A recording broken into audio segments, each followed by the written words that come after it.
Bonjour à toutes et à tous, implorons ensemble l'Esprit Saint.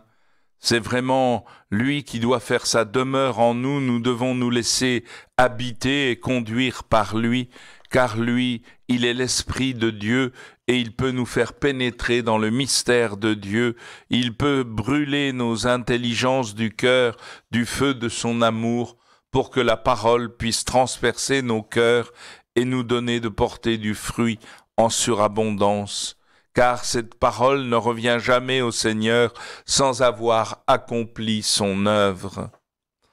Ô Seigneur, envoie ton esprit, qu'il vienne nous donner son amour débordant pour que nous puissions regarder nos frères et regarder le monde avec le regard même de Dieu et accueillir ce matin la parole pour ce qu'elle est en vérité.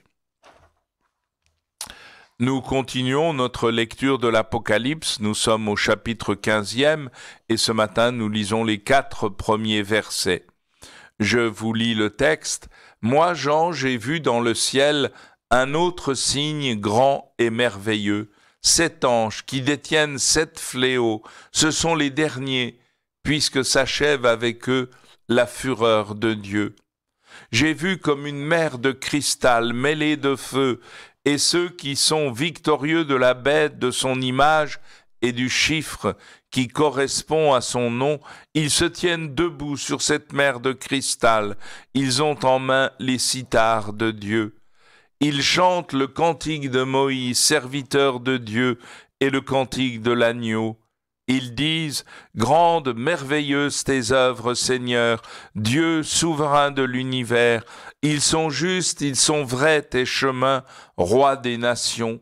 Qui ne te craindrait, Seigneur? À ton nom, qui ne rendrait gloire? Oui, toi seul es saint. Oui, toutes les nations viendront et se prosterneront devant toi.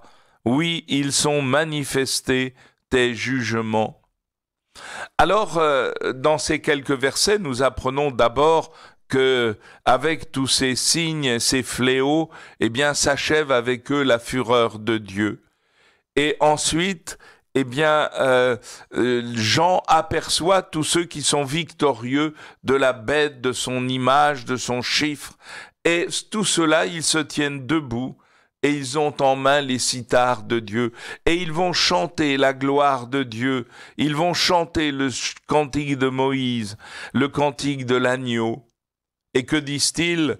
Grandes, merveilleuses tes œuvres, Seigneur Dieu, souverain de l'univers.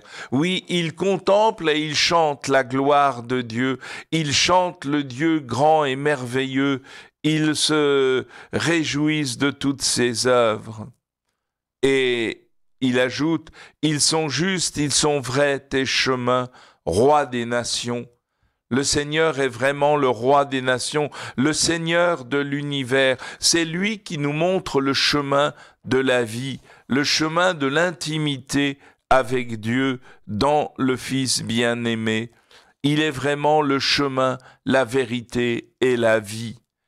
Et le cantique continue, « Qui ne te craindrait, Seigneur? À ton nom, qui ne rendrait gloire?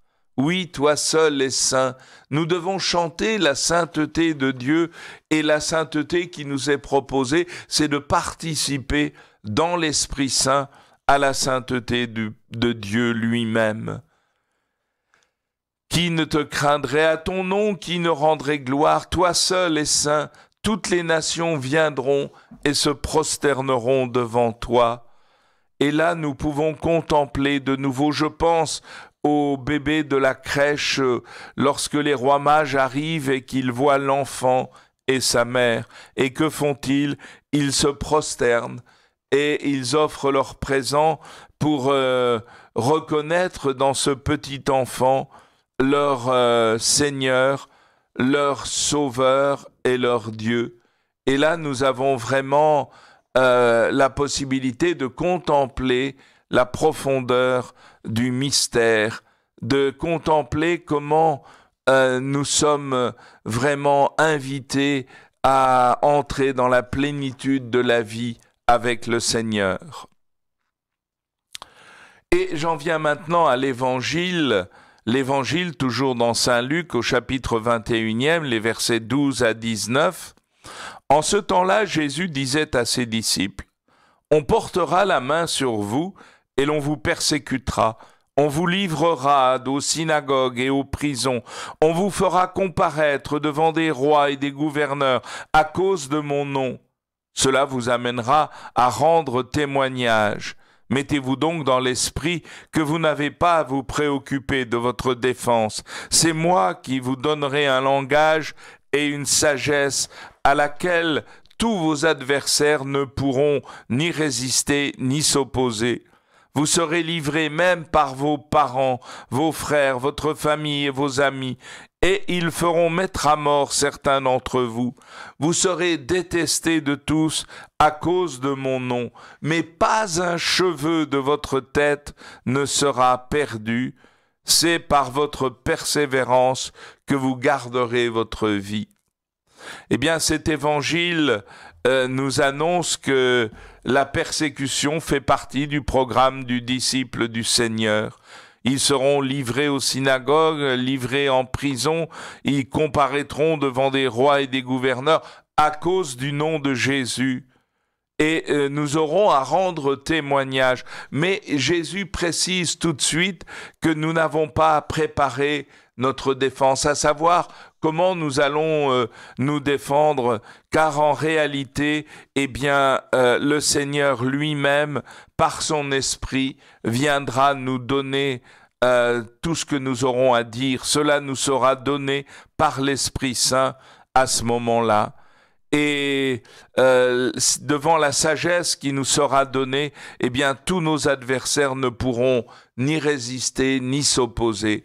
C'est vraiment merveilleux de savoir que nous n'avons pas à nous préoccuper de notre défense, que si nous avons avec nous l'Esprit Saint, alors nous avons tout ce qu'il nous faut, nous avons la force même de Dieu qui est là pour nous conduire à proclamer la vérité, à témoigner de celui qui a fait tant de merveilles au cœur de notre monde, au cœur de chacune de nos vies.